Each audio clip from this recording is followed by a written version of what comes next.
playing a lot of heavy metal tonight, and Wes Craven deserves the best heavy metal. I mean, he put out some of the best slashers out there, and the only way I know to pay tribute to a horror icon such as himself is to play that of metal. And we're getting close to the time where we're catching it, really close to wrapping it up. But before we do that, I have a couple things I want to get off my chest. And we're going to go with the rankings of the movies.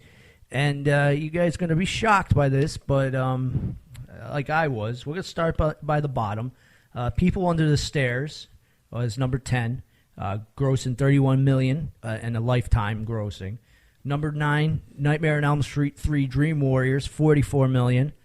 Number 8, and I was very disappointed to see this, The Last House on the Left, the remake, 2009, $45 million. The Hills Have Eyes, number 2, $67 million, and it doesn't say original or remake, so I think it was the original. The Hills Have Eyes, the remake, made more money, made $69 million. Red Eye, which I hate that movie, made $95 million. And Scream 4, $101 million.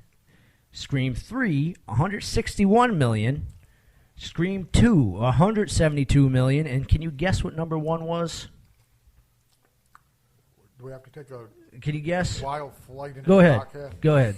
Deadly Friend. No. I Nurse just- Misery? I would assume Scream 1, since you're kind of going Yep. up in succession Scream there. 1, I was $173 million grossed I was of being all time. funny. So all those that It was think... lost on him. No, it wasn't lost. I'm just evil, and I didn't find that funny. I did. Yeah, you would. No, I was very shocked to see that Nightmare on Elm Street was not the top grossing one. Yeah, but Chuckles, keep in mind that when Nightmare on Elm Street, the original one, first came out, it didn't have the following it does now. That True. was a phenomenon that grew with time. Right, Like, but if they this put is... that original one back in theaters now. No. This says lifetime gross.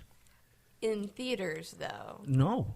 It's how much it's been grossing since it's been out there money-wise, purchased with DVDs, whatnot. I didn't It know. is not on the top.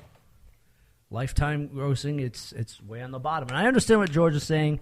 It didn't have the following. The 80s slasher movies were kind of a cult classic thing that they have now.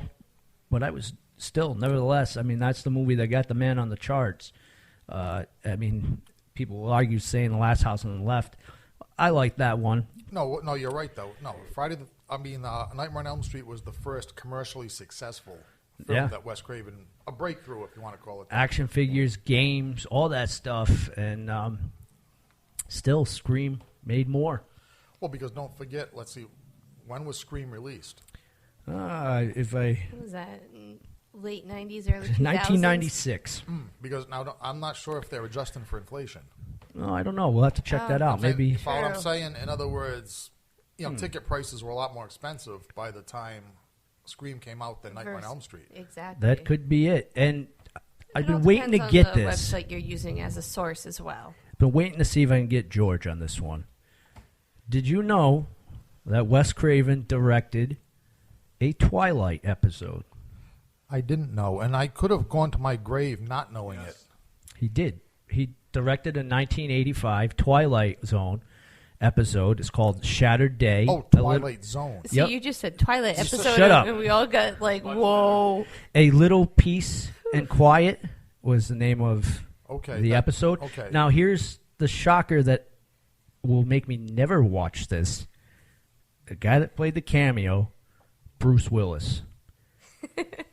I won't watch I will this. find it. So you're on your own to watch that one and apologize for the Twilight thing. Twilight Zone. Yeah. Oh, shut up, Nurse Misery. Put a cork in it, will you? You give me such a hard time. God forbid I say something incorrect. God's not going to forbid you at all. You're on the wrong show again. Oh, Yeah, well, Satan's going to be blah, after you blah. for this one, too, for confusing Twilight and Twilight Zone. That's No. like, No, that's I like was not confusing You just nothing. forgot a word, Yeah, and you- it you confused forgot the all most- of us. You forgot the most important sacred word. Zone. Okay, zone. I'm going to kick your guys' asses across the equator's zone if you keep it up. I'm going to drop you off in the Bermuda Triangle zone if you keep razzing me. All right? So There you go. I gave you a little shocking information that George, you now know. I know. I did not know that before. No. Neither did I, because I never watched any of the 1985 Twilight Zone I tried stuff. watching a couple, and it was really crappy. Yeah, they even mentioned that they were very crappy and they weren't as successful as No, they didn't deserve to be. No. I remember one of them where the guy was on the shore and a fishing line came out of the water with an apple on it. And he went to eat the apple, and, of course, the fish railed him into the water. Yeah, that was about the mentality of the new Twilight Zone. Yeah, and what was the other one I remembered? The cannibal one where the guy was boiling the girl in the tub. I remember that one, too. And I think the worst thing of all was it was hosted by, was it Lawrence Fishburne? I can't remember, dude. I forget who hosted, but it was completely inappropriate. Then they wondered why it failed. Someone will try to remake it again. But before we go out with the last song, Nurse Misery, we have some up-and-coming events. We do. What is coming up on September 26th? And if you say anything wrong, we're going to torture you. Yeah, That's fine. I'll deserve it. I'll own it good.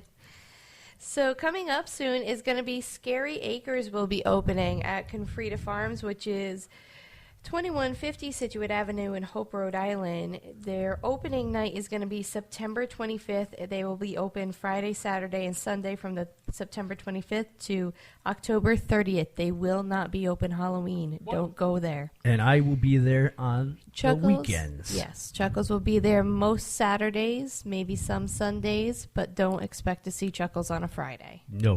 Nope, they don't let me out of the insane asylum on the Fridays. No, he can't get out quick enough. So what else is coming up?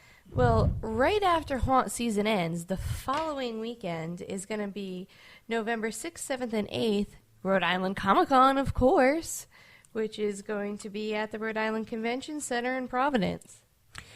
All right, folks, it's that time. We got to wrap things up. Stay tuned. The Haunted Cabaret is coming up next, and these gentlemen deserve to be on the tribute to Wes Craven. Black Sabbath, Children of the Grave.